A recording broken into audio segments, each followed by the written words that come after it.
and welcome to the revolution. This is a revolution in which we're going to celebrate the end, the death of modern management, and hopefully we're going to explore what lies beyond its grave. And if we're lucky, we're going to find something which is more exciting and has more opportunity, more risk, and more change than ever before. Now, I said, welcome to the revolution, and you're probably sitting there thinking, hang on, I may have fought my way through the tube this morning, but I don't remember fighting my way through barricades of burning bankers. Well, not today, yet. Anyway, so what's with this revolution? Well, that was either a very brave or very foolish thing to say, so let me try and sort of back up that statement. Because in fact, I'm not going to predict a revolution. I'm simply going to map the revolution that is happening before our very eyes. Now, to understand the nature of the revolution, we have to actually go back to the very dawn of modern management. And when we see it, the modern management from its start, that's when we can see what drove its astonishing success over the last 200 years. And also, we can see in the seed that in that success, there were also the seeds of its own destruction, which has resulted in it slowly imploding under the weight of its own contradictions. So we're going to do a quick bit of time travel back 200 years. And actually, since this is the award season with the Brits and everything else going on at the moment, I thought we ought to have an award to the Godfather of modern management, okay?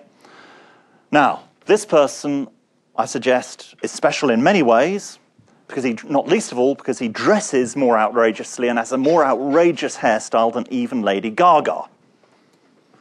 So the award for the Godfather of modern management goes to Sir Isaac Newton. So why is he the Godfather of modern management? Because modern management is really a child of the Enlightenment.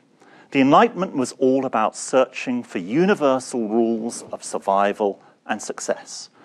So when Isaac Newton sat under the apple tree, or is reputed to do, and the apple fell on his head and he asked why apples didn't fall upwards, and he devised his laws of physics, which worked pretty well for a long time, he seemed to unravel these mysteries of the universe.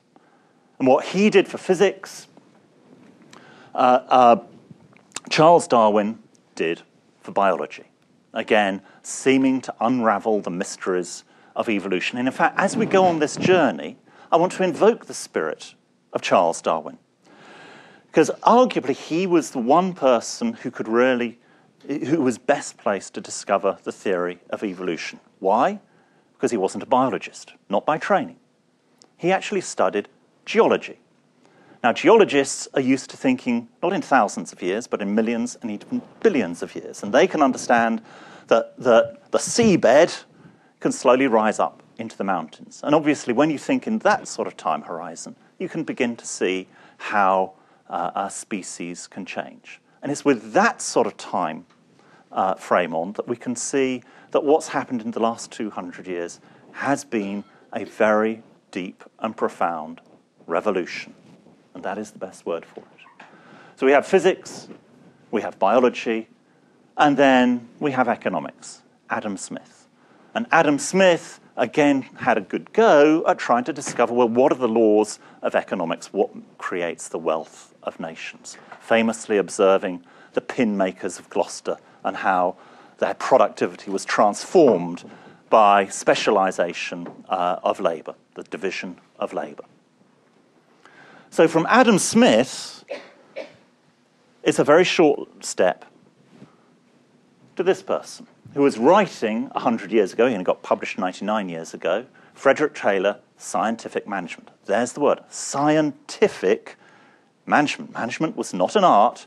This was a science to which there were rules that you could unravel. Okay? Frederick Taylor claimed or hoped to have unraveled the laws, the secrets of management. He is also known as the bastard with the stopwatch and time management. Okay? Complete nightmare, depending on which side you were on.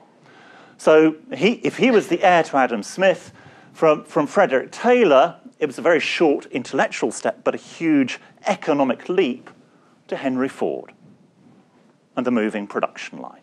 Essentially, Henry Ford was putting into practice a lot of what Frederick Taylor was saying.